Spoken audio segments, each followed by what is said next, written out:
What is going on, everybody? Casually Crypto here with another episode of the Casually Crypto Report. Today, I'm going to be talking about the Fantom ecosystem. And for those of you who haven't been in the Fantom space, you want to find out what is Fantom, check out this video right here. I have a video on how doing DeFi on Fantom is like getting in on Binance Smart Chain back when when it was fresh out of the oven.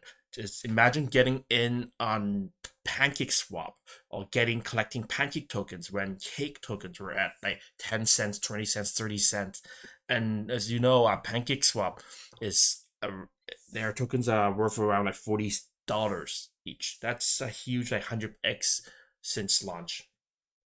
And today I'm going to be talking about two major exchanges that's trying to fight for dominance in the space. And as you are aware, if you have been in the Binance Smart Chain DeFi space, you know that at the beginning there were a lot of exchanges trying to become the main Uniswap there. And we all know that Pancakeswap took the title of being the dominant exchange. They became the Uniswap on the Binance Smart Chain, and the rest of the other exchanges like Burgerswap, BakerySwap, they fizzle out to a small corner of the Binance Smart Chain space. And now we're seeing this unravel in the Fantom space. If you're new here, I do invite you guys to hit that subscribe button, tick the bell notification icon. If you've been following our series, I invite you to just hit that like button so that other people can discover this video and that it can help my channel and help with YouTube algorithm. And really appreciate you guys for dropping in and watching this. So without much ado, let's get in on this. So taking a look here, the main two exchanges on the Fantom network are SpiritSwap and SpookySwap.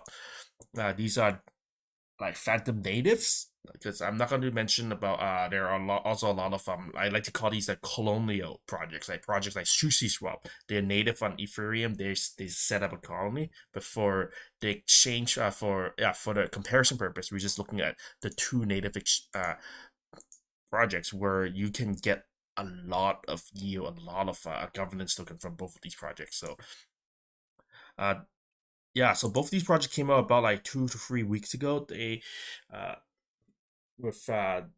starting to pick up a lot of popularity.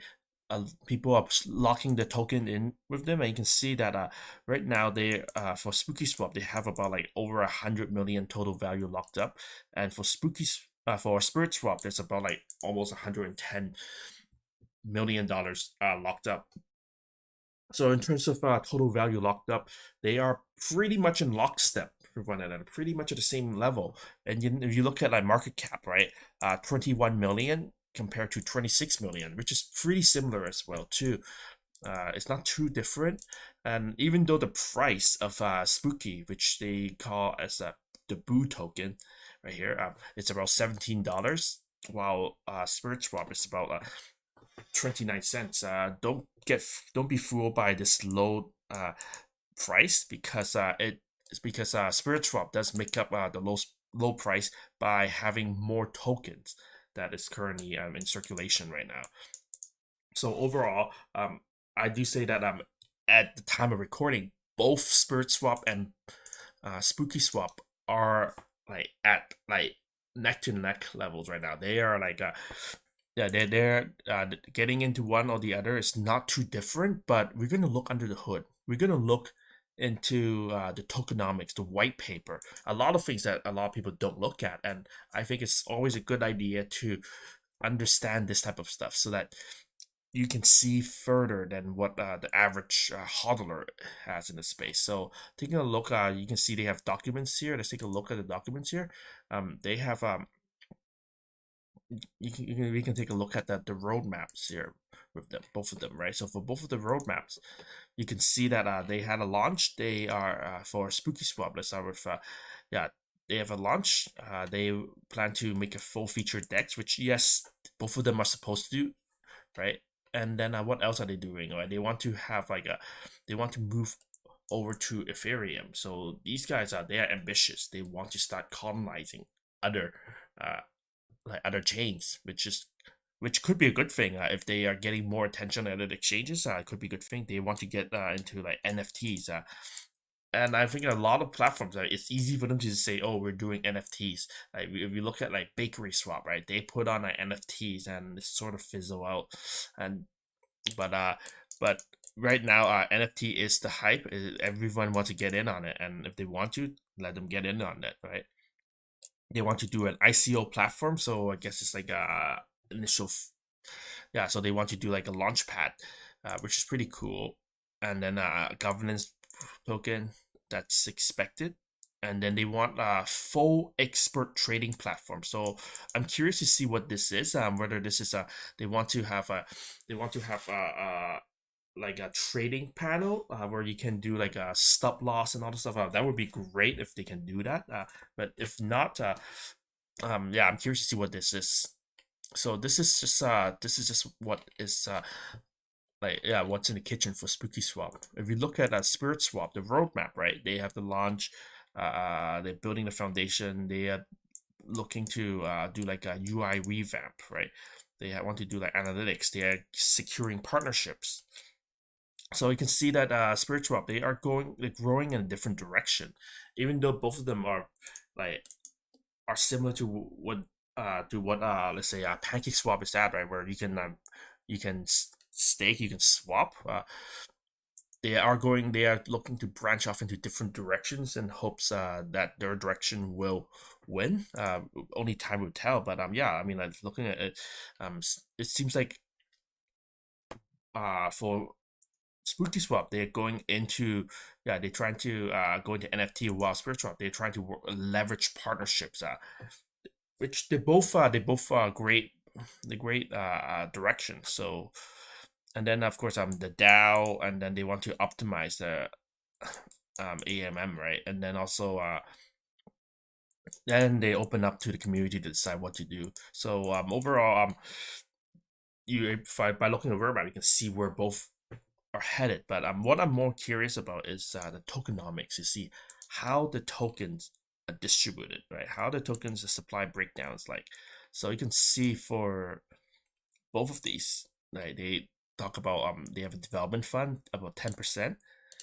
This one, even though it's 5%, it's actually 5% plus the IDO. They do plan to take the IDO money back.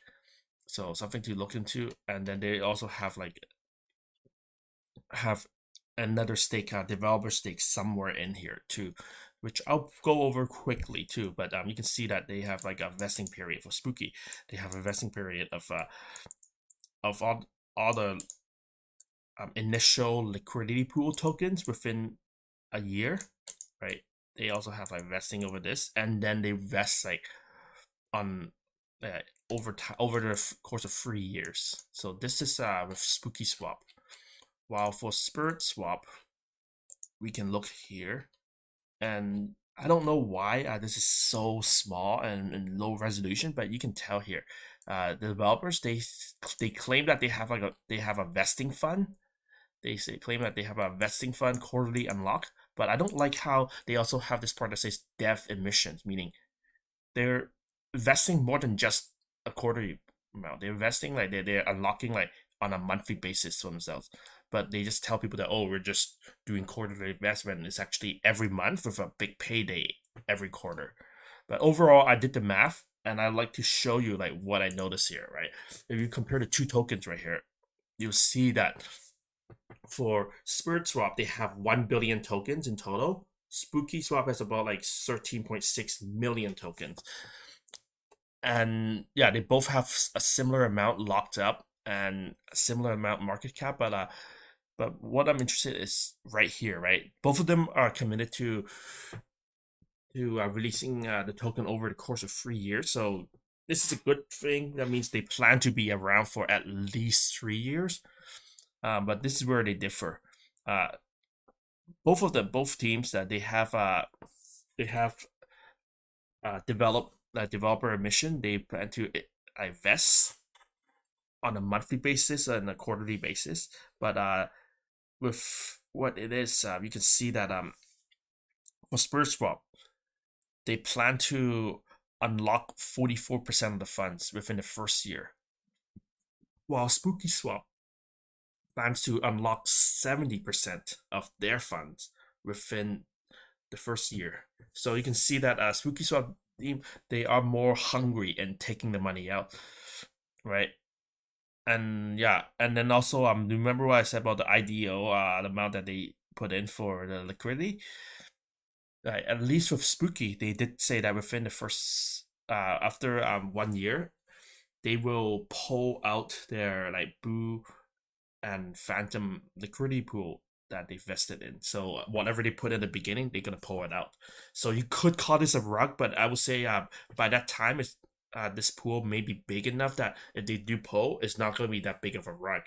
But I'm more concerned about the Spirit Swap and where they mention nothing about how much they put in at the beginning and whether they're pulling it out.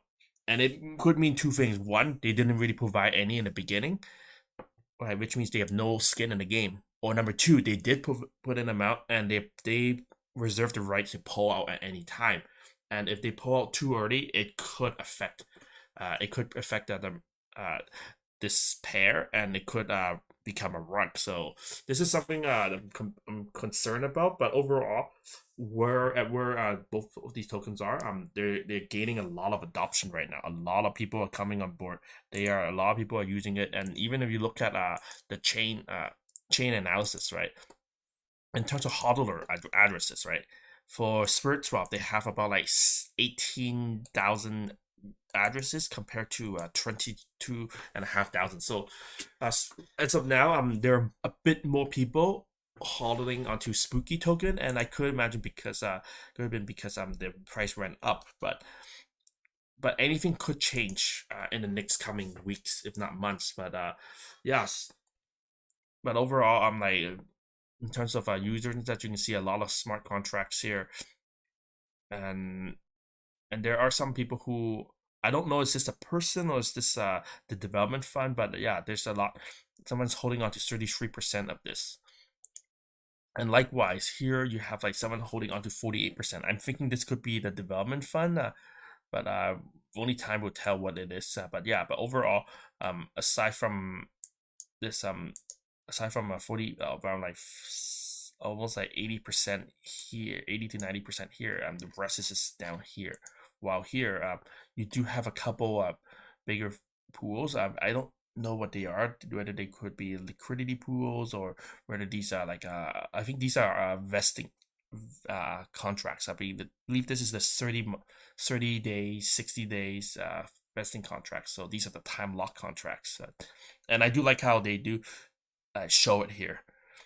It's transparent, but overall it does seem like SpookySwap is personally, in my personal opinion, not financial advice. It does seem like SpookySwap is a bit ahead because they have a bit more address. They are more transparent, but anything could happen.